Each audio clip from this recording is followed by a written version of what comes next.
teste 10, né? A última questão, que seria o modelo da nossa playlist, a última questão da prova. Para essa questão, é importante a gente analisar o seguinte, certo? A primeira coisa que a gente tem que analisar é o intervalo que está sendo aplicado, certo? O intervalo que está sendo considerado nessa questão. Se percebermos, o exponencial elevado a 3 meios já vai ser maior. Já vou dar um insight aqui para vocês, tá? O e, tá? É menor do que e elevado a 3 meios, tá bom? Esse já vai ser um insight que a gente vai utilizar daqui a pouco. Outro aspecto também importante é que aqui temos duas variáveis que a gente não sabe o valor. Mas o que está querendo dizer aqui, explicitamente, na verdade, implicitamente, de forma que a gente tenha só essa expressão, é o seguinte, que a gente tem um mínimo e a gente tem um máximo, certo? Para esse intervalo. Só que a gente pode escolher qualquer valor que seja maior do que esse e menor do que o outro valor que eu vou escolher, de forma que esse outro valor que eu vou escolher seja menor do que o máximo do intervalo. Então, eu posso escolher um subintervalo dentro desse intervalo maior, tá bom? Legal. Aí ele te deu essa expressão aqui, né? Toda essa expressão. E ele quer saber aonde está essa expressão, tendo o b, tendo o a, certo? Bem, é muito complexo a gente saber, né? Testar os valores de b aqui, todos os valores menores do que o exponencial, e todos os valores de a aqui maiores do que e elevado a 3 sobre 2. Né? Então fica muito complicado trabalhar diretamente com essa expressão. Mas, a gente relembrar um teorema muito importante, que se chama teorema do valor médio, fica bem mais tranquilo de a gente entender como a gente pode expressar esta expressão de outra forma mais fácil, mais simples, né? Para a gente visualizar mais imediata, tá? Esse teorema vai ser muito importante para fazer essa análise, tá bom? Então, aí ele quer que você dê essa expressão, que a gente vai substituir por uma outra bem mais simples. Ele quer saber qual o intervalo, né, que ela vai estar situada, certo? Então, temos aqui 5 intervalos diferentes, tá? Ok, teste 10, certo? Algumas informações que eu colhi, né, do enunciado, que são mais imediatas de a gente colher, né, depois para fazer a questão em si, tá? Ele quer saber qual intervalo que essa expressão toda está, tá bom? A primeira coisa que eu quero fazer, eu quero relembrar o teorema do valor médio, tá? Um teorema muito importante, tá bom? Bem, vamos definir então o que seria o teorema do valor médio. Seja f de real em real, certo? Contínua em um intervalo fechado, que eu vou chamar de AB, tá? E derivável em A, tá bom? Mesmo intervalo fechado. Então, existe, certo? Esse símbolo aqui é o símbolo, existe um valor C, um número C, pertencente a esse intervalo, só que no aberto, entre A e B, tá? Tal que f de C é igual a f de B, certo? Menos f de A, tá? Isso tudo dividido por B menos A, ok? Então, perfeito. Ah, mas Daniel, por que você está querendo apresentar esse negócio tão difícil pra gente? Não, é tranquilo. Olha aqui. Isso aqui, o que está querendo dizer? A gente precisa respeitar uma função que seja contínua, certo? Nesse intervalo fechado e derivável também nesse intervalo fechado. A gente já sabe o que seria uma função contínua e uma função derivável, beleza? Tá, se não souber, volta lá em algum relembrando do teste da P1, tá bom? Então, ok. Então, a gente pode dizer, uma vez respeitada essa função, a gente pode dizer, tá bom, que existe um C pertencente a um intervalo aberto, tá bom? Tal que f' de C é igual a f de B menos f de A sobre B menos A. Ou seja, se a gente tem uma função e a gente tem os pontos de extremos da função, então existe nessa função, existe no intermediário dessa função, existe algum ponto que vai ter a mesma inclinação que a inclinação da reta que une os extremos desse intervalo AB. Então, o que nos diz o teorema do valor médio, né? Nos diz que se existe uma função que ela é contínua e derivável no intervalo fechado, então vai existir um ponto, certo? Pelo menos um ponto que vai ter a primeira derivada da função nesse ponto igual à inclinação da função tomada nos extremos, ou seja, representando aqui, tentando representar graficamente aqui numa situação, certo? Se a gente tem aqui, por exemplo, o eixo x aqui e o eixo y aqui, tá? O que vai acontecer se a gente tem uma função aqui, ó, Imagina uma função desse tipo, certo? E aí, aqui eu vou chamar de A, e aqui eu vou chamar de B, tá? São os extremos que eu escolhi, tá bom? Então, é o seguinte, se a gente tomar uma reta, né? Então, uma reta aqui, que une os dois pontos de extremo, certo? Então, é o seguinte, se a gente tomar essa reta, olha o que vai acontecer. Se a gente tomar essa reta, a gente pode associar a essa reta um ponto, pelo menos um ponto, onde essa curva, essa função vai ter como reta tangente, certo? Como reta tangente, essa reta que liga os dois pontos. Então esse ponto é denominado ponto C, tá? Então perceba que isso só acontece se a função ela for contínua e for derivável, tá? Se ela for contínua e ela for derivável, tá? No intervalo fechado, tá bom? E uma vez que já relembramos, agora vamos prosseguir para propriamente resolver a questão. Então aqui no item 3, vamos lá. Quero que vocês imaginem comigo o seguinte, certo? Isso aqui, dá uma reparada aqui, né? Dá uma comparada, aliás. Dá uma comparada entre esses dois. Se eu pegar ln sobre b e f de b, repare, aqui é uma função que só tem b, certo? Aqui, ln de a, né? Tipo, ln de a sobre a, repare, f de a, repare, b menos a, b menos a, b menos a. Você não tá com a cara do TVM?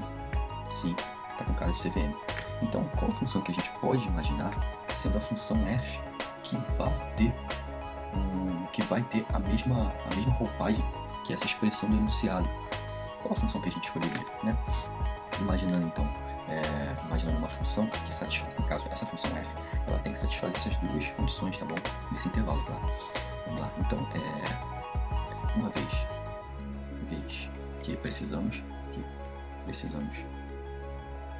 satisfazer as condições do TVM, certo? Então, escolha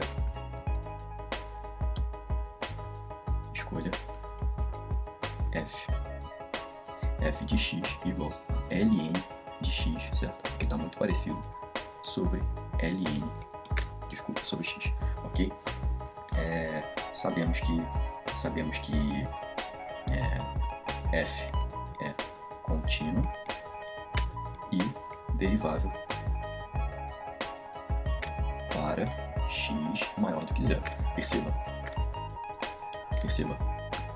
e elevado a 3 sobre 2 é um número maior do que zero, e elevado ao quadrado é um número maior do que zero. Então este intervalo ele é todo maior do que zero. Então essa definição para a função f ela está válida para o mesmo intervalo de questão, certo? Que a gente está trabalhando. Então, ok, sabendo-se disso, que ela é contínua e derivável para x maior que zero, então, pelo TVM, né? Então, pelo TVM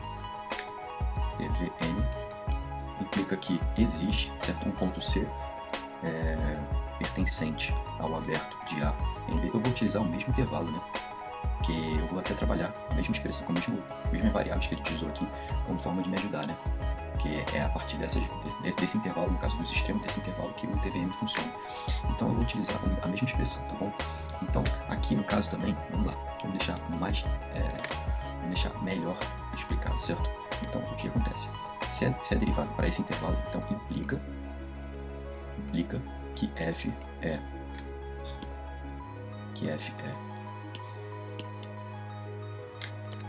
é contínuo e derivável para intervalo fechado AB, ok?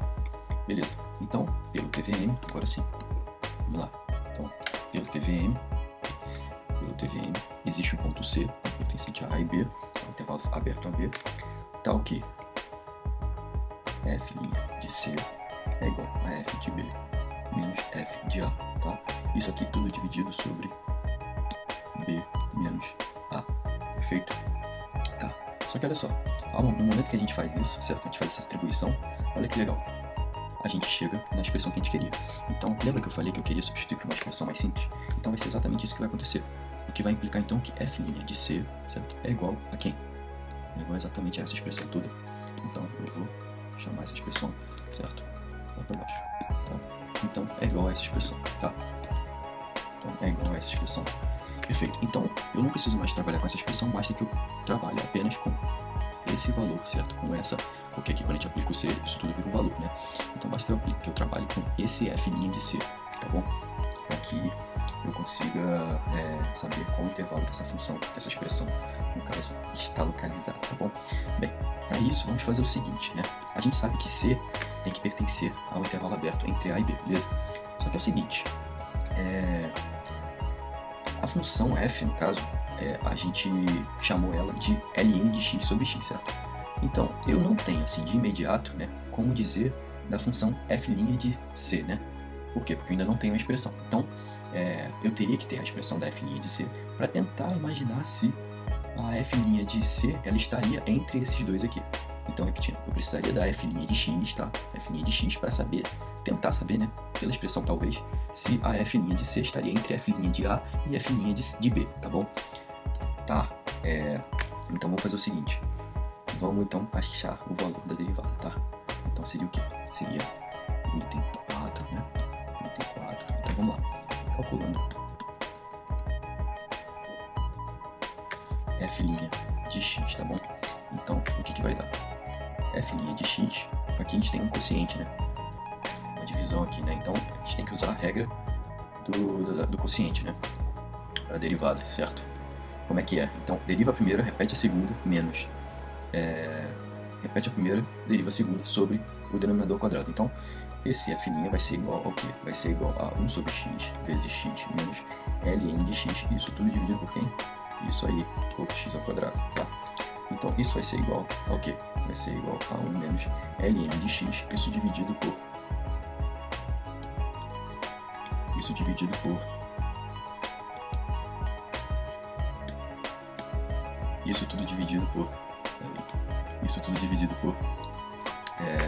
x ao quadrado, tá bom?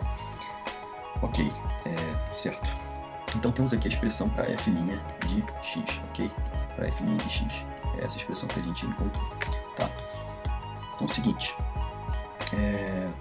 só que aqui ainda está numa forma bem difícil de a gente saber ao certo se a f' de C estará entre f' de A, né? Ou seja, será maior do que f' de A e menor do que f' de B. Porque pensa no seguinte caso, né? Vamos pensar um pouquinho. Pense no seguinte caso. Pense no seguinte caso, tá? Imagina só uma função, tá? Imagina só uma função f', tá? Ou uma função qualquer, tá bom? Poderia ser, por acaso, essa roupagem, mas imagine a seguinte função, certo? Imagina aqui uma representação, certo? Um eixo x, um eixo y e aqui um eixo x, tá bom? Agora eu vou representar aqui essa função como sendo da seguinte forma. Olha só o que vai acontecer. Eu vou entender onde eu quero chegar. Aqui, certo? Aqui eu vou chamar de A e aqui eu vou chamar de B. Então aqui é o A e aqui é o B, certo? Ok. Olha o que está acontecendo. Quando a gente tem aqui, né, no caso, se a gente fizer a mesma situação, né, do valor médio, aqui é uma função contínua, né, derivável, tá? Mas agora pense na seguinte situação, certo? Aqui seria a reta, né, que liga os dois extremos. Agora, olha isso aqui. Olha só. Olha o que aconteceu. Aonde que cruzou essa reta? Essa reta cruzou aqui, ó. Ela cruzou aqui. Beleza? Essa reta tangente cruzou aqui. E esse vai ser o ponto C, certo? Esse vai ser o ponto C. Mesmo lá do teorema do valor médio. Entendido? Aqui é o x. Só que pensa no seguinte, olha só. Aonde que está o f de A? F de A, na verdade, essa função aqui, tá bom? Essa função em cinza aqui é a f', tá? Não é a f, é a f'. Tá? Imagine que poderia ser essa f' aqui, tá bom? Então é o seguinte, aonde que está a f de A? Só que a f' de A, ela tá aqui. E a f' de B? A f' de B, ela tá aqui em cima, certo? Tá exatamente aqui. Então, o que está acontecendo? O que está acontecendo? Tem aqui a f' de B, certo? Olha o que está acontecendo. Aqui é o intervalo, né?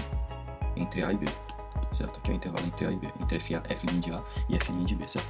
Agora, olha onde está batendo o ponto f' de C. Olha só. Aqui dá uma olhada para cá. Olha onde está batendo. Onde está batendo? F' de C.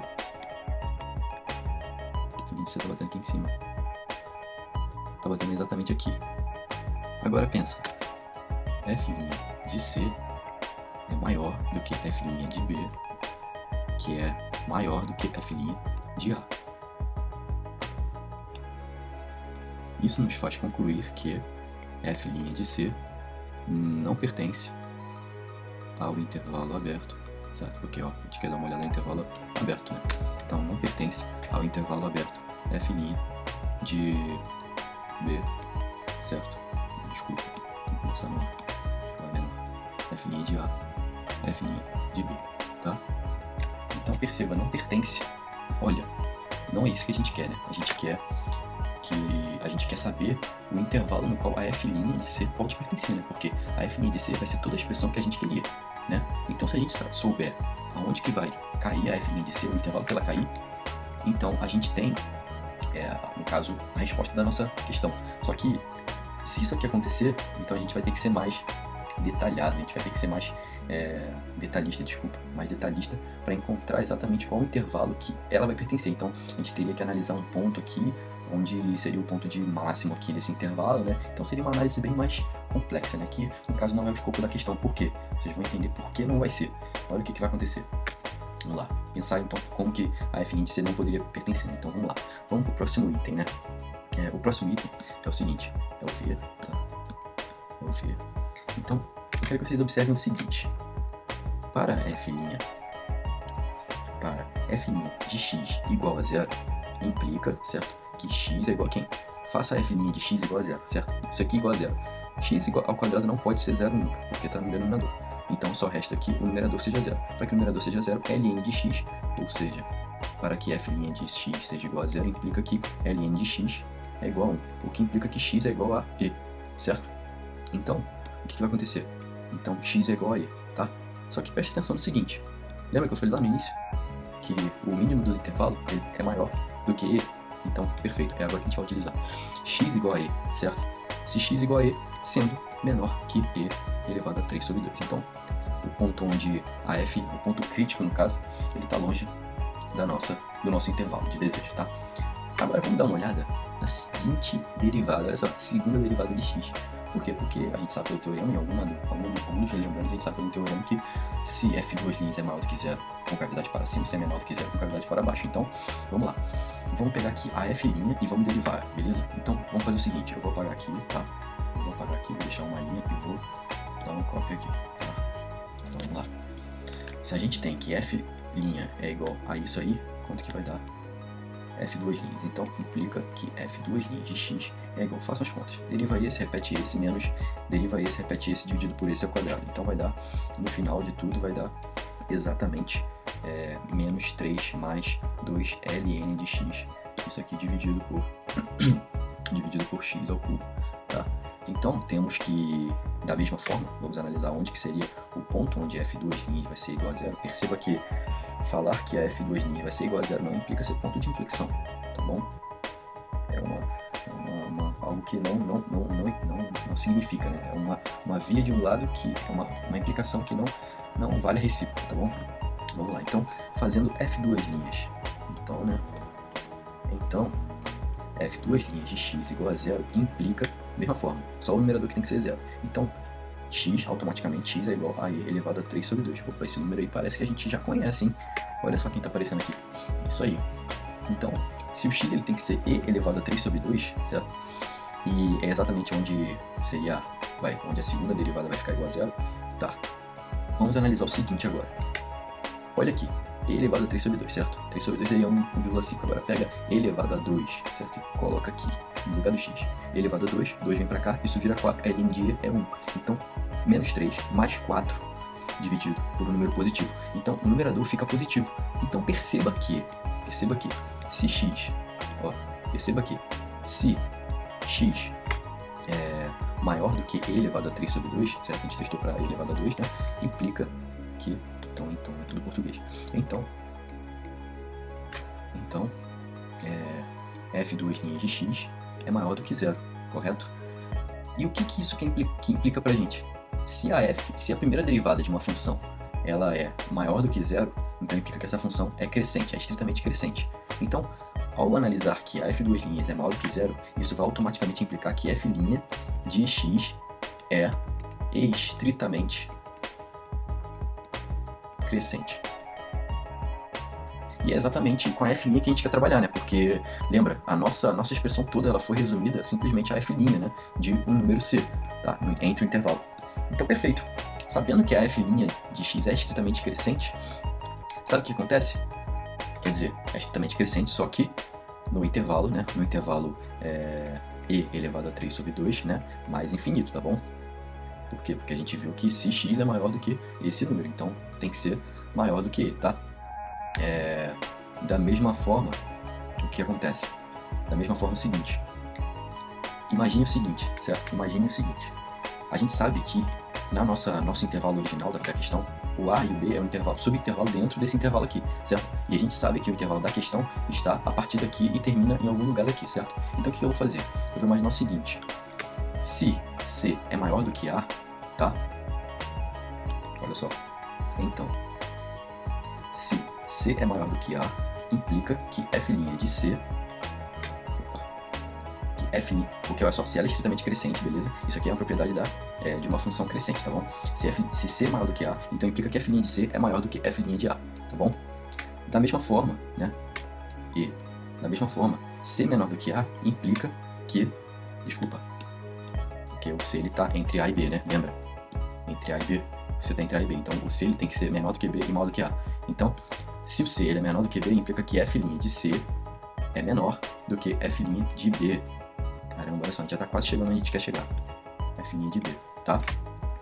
Então, isso tudo implica... Certo? Na verdade, aqui eu vou tirar esse então C, tá? Por quê? Porque aqui eu tô usando esse implicador aqui, lógico, que já dá uma ideia de se acontece alguma coisa, então acontece outra coisa, tá? Então, ok. Isso tudo implica pra gente o seguinte, implica que f' de C, tá? Por quê? Porque o f' de C tem que ser maior do que f' de A, tá? Então, se isso acontece, e isso aqui também acontece, então f' de C, ele tem que pertencer ao intervalo aberto, tá? F' de A, f' de B, tá bom? Então, temos aí o intervalo que está dentro, ou seja, que f' de C está dentro desse intervalo aberto, e no caso, composto pelos números da abscissa A e B, que estão dentro do nosso intervalo maior, né? Ou igual, não sei, maior. No caso aqui é maior, porque tem esses sinais aqui de maior, não é maior igual, né? Então, beleza, a gente achou então que é pertencente a esse intervalo. Tá, legal. Uma vez que é pertencente a esse intervalo, a gente pode também dizer, né, que isso vai implicar o quê? Isso vai implicar então que f' de C, uma vez que pertence a um intervalo menor dentro de um intervalo maior, então pertence também ao intervalo maior. Então ele pertence, tá, ao intervalo maior, f' e 2, e 3 sobre 2, certo? 3 sobre 2, f' de e ao quadrado. Perfeito? Então, olha que legal. Uma vez que pertence a este intervalo, certo? Olha onde a gente vai chegar. A gente vai chegar aqui, f' de C pertence ao intervalo menos 1 sobre 2 e ao cubo menos 1 sobre e à quarta. Mas agora preste atenção no seguinte. Quem que é o f' de C? É isso mesmo, f' de C é igual à expressão que a gente queria no nosso enunciado, né? Então, isso daqui é equivalente a dizer que toda essa expressão aqui, vamos ser um pouco mais prático, toda essa expressão aqui pertence ao intervalo menos 1 sobre 2, e ao cubo menos 1 sobre a quarta. Perfeito, então era isso que a gente queria. Então, letra A. Letra A, se você voltar lá no início do vídeo, você vai ver que a letra A é a resposta correta. Tá bom? Ok, pessoal, espero que eu tenha ajudado aí. É um problema bem teórico, assim, que envolve uma teoria bem bacana. E assim, se você dominar essa teoria, é sucesso total. Tá bom? Espero que tenha ficado mais claro. Qualquer coisa, me visite na monitoria. Tá bom? É isso. Abraço.